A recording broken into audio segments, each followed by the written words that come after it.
Hi gorgeous soul, welcome to your weekly astrology. This week we got lovely old Mercury going into Pisces. We've also got Venus, the planet of love, going into frisky and fiery Aries.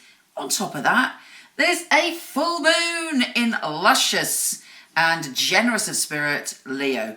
Here's your weekly astrology.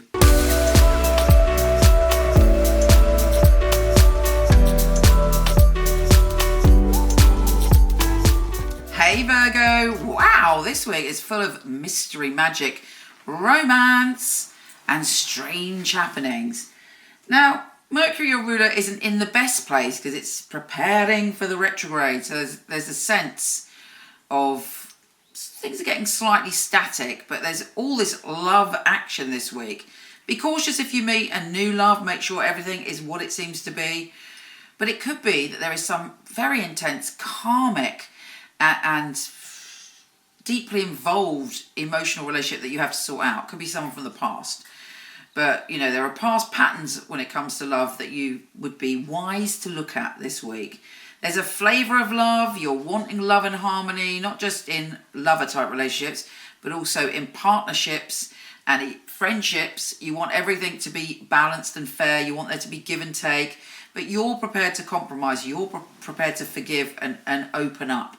Mercury, the planet of communication, and your ruler, who's kind of slightly preparing to go backwards, is in your relationship zone. So there's a lot going on. You might find your mind cast back to the past, thinking about old lovers or old relationships, old friendships, and things that need to be resolved.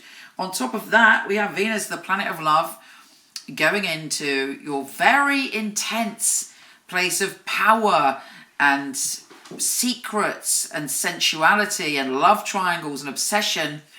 So it's not a light-hearted Venus, it's full on. I mean, you know, we all get obsessed sometimes. There are times when we are obsessed and overtaken by things, or we do risky things, or we kind of get addicted to someone or a pattern of behaviour in relationships. Actually, because Venus is joining forces with Chiron, the wounded healer, there's an opportunity to really dive deep and dive into what is truly going on in your unconscious when it comes to your relationships. What is truly going on if you do get obsessed or addicted? You know, that's giving your power away.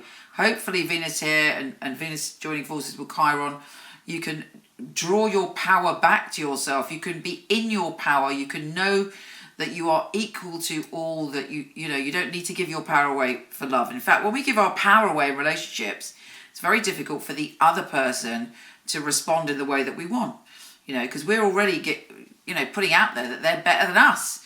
This is not true. There ain't no one better than you. We are all equal. We are all one. If you find yourself drawn to a tantalizing affair or to do something that is kind of edgy, make sure you're doing it for the right reasons. Make sure you're doing it for you, and make sure you're doing it in your power. We have a really psychic and maybe a somewhat confusing full moon this week. It's making you know things. You might have a dream that comes true. You might have a really mysterious and strange synchronicity or coincidence. Again, there may be a lover from the past popping up, or you meeting someone and feeling that you've known them 1,000 years. So it's not like they're new. It's like you just get them and you resonate with them. You know, this is a very potent week, particularly around all things love. And there's a lot of lessons to be learned, a lot of magic to be conjured, and possibly a lot of temptations. Take care, gorgeous, and I'll speak to you soon. If you want to check out your written monthly, weekly, yearly astrology, pop over to my website, michelleknight.com. I'm not doing readings at the moment, but I do have a company of some of the best psychics and astrologers in the world. I've had the company for 20 years. I handpick them and they are fabulous. So I'm going to start to show you, starting now, their little videos on here. My name's Anna. I work clairvoyantly, clairaudiently, I channel, I do mediumship. I started working professionally as a reader 1999, when I gave up everything else to do this full time. Then it took over, as it does, because Spirit wants me to work for them. When I first hear a voice on the phone, I will ask you your name, I will ask you your date of birth, It helps me to link with you, and it is a bit like a three-way conversation sometimes. I've got the person on the phone, I've got me, and I've got another voice that's telling me things. A reading with me should be like talking to a friend. I'm totally non-judgmental. I think I've just about heard it all over the 50-odd years. I would certainly hope they feel they've got their answers, or hope, but not tell them what to do, and never ever lead people into doing something. They find their own answers with the clarity, and that's what I hope to give people from their readings.